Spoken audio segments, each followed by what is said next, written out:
وصلنا في الحلقة الأولى لما زوجة عبد الفتاح الأسري رفضت وجود مسعود ولمت هدومها ومشيت. الأسري كان مستعد يسامحها، كان ممكن يرجعها لو اعتذرت، لكنها ما رجعتش. ومرت الشهور وكل واحد متمسك بموقفه لحد ما الأسري قرر يطلقها عشان ما يفرطش في الطفل اليتيم. وهكذا الطفل اللي أخده من الشارع بدافع الرحمة كلفه زواجه، لكن دي كانت مجرد البداية.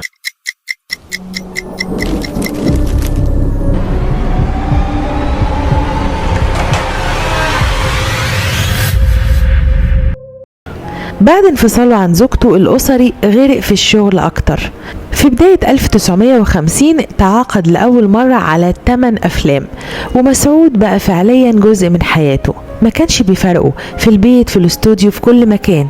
والأسري كان حريص على تعليمه، جاب له مدرسين للبيت عشان يتعلم القراية والكتابة بالعربي والإنجليزي.